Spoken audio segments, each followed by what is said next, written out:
Это было мое первое выступление на «Летучке». По понедельникам, согласно графику, кто-то из нашей телевизионной команды выступал с обзором передач за неделю. Пришел мой черед, хотя работала я на студии вот как раз без году неделю, и многих еще даже не знала в лицо. Поднявшись на трибуну и разложив перед собой свои записи, я посмотрела в зал. В первом ряду, прямо напротив трибуны, сидел молодой человек с рыжеватой бородкой и сладко спал. Я потеряла дар речи. Поймав мой изумленный взгляд, сидящий рядом, другой молодой человек толкнул спящего в бок, тот встрепенулся и, ничуть не смутившись, одарил меня сияющей улыбкой чеширского кота. Так я познакомилась с редактором музыкальной редакции Сергеем Александровичем Письяковым. Уже потом я все-таки узнала в бородатом 7-летнего мальчика Сережу, который вел в годы моего детства телевизионную программу «Пионерия Осетии». И очень нравился мне своей вот этой удивительной улыбкой. Сергей был бесспорно одаренным человеком. Музыкальный талант проклюнулся в нем достаточно рано. В 1960 году Сергей Писяков участвовал в декаде культуры и искусства Осетии в Москве в роли юного пианиста. Вундеркинд вернулся домой на крыльях славы. Вот тут-то ему и поступило предложение попробовать себя в роли телевизионного ведущего в детской программе. У Сергея был редкий дар общения с людьми. Его обаяние, какой-то особый магнетизм с первых минут захватывал собеседника. Хотя голливудской красотой и особым тембром голоса он не отличался. На экране он оставался таким же, каким был в жизни, самим собой. Чуть-чуть расслабленным, прячущим смешинку в полуприкрытых глазах.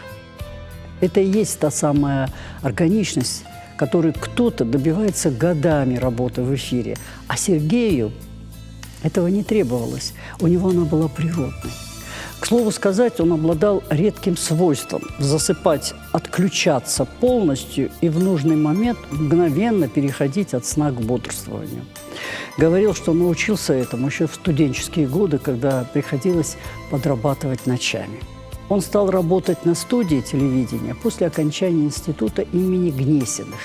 Ведущий Сергей Писяков легко держал внимание аудитории, рассказывая о классической и народной музыке. Героями его передач были Христофор Плиев, Дудар Хуханов, Мария Каталиева, Таисия Тугоева, Елкан Кулаев. Короче, весь цвет творческого Олимпа Осетии. В 70-е годы наметился особый подъем в музыкальной культуре республики. После окончания консерватории Москвы и Питера начали свою бурную деятельность Александр Сухарников, Лариса Канукова, Павел Секлер и другие. Их связала творческая дружба. Вместе искали новые формы выступлений, интересные площадки. Об одном концерте камерной музыки не могу не сказать, потому что этот концерт проходил в Суннитской мечети, вот с ее уникальной акустикой. Организатором, вдохновителем всех новшеств был вездесущий Сергей Писяков. Кто только не выступал в его программах.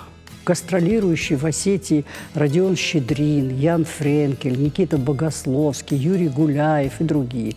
Музыкальная жизнь республики била ключом. А теперь немного о яблонях и яблоках. Родители Сергея – выпускники Свердловского вуза, оба журналисты.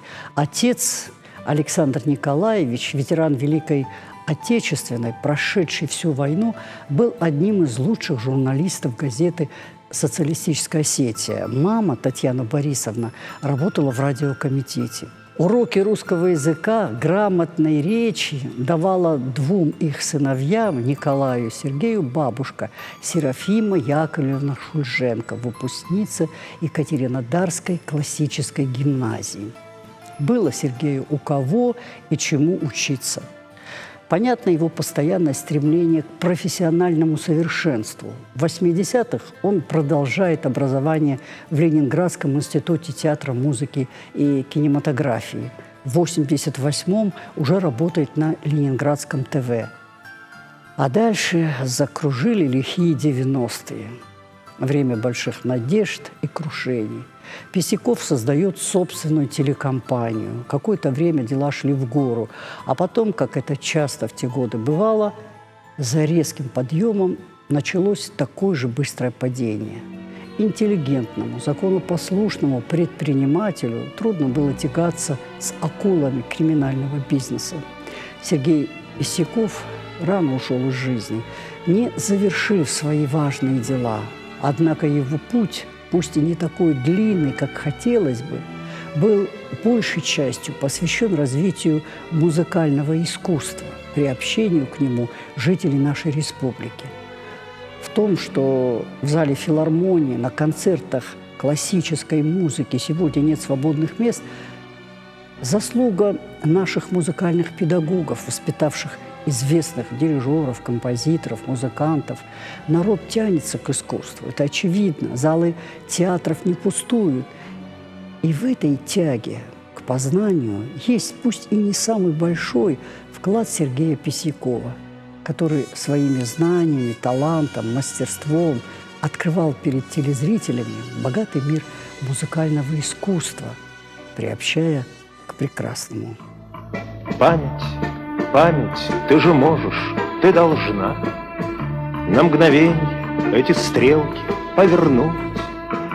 Я хочу не просто вспомнить имена, я хочу своим друзьям в глаза взглянуть. Память,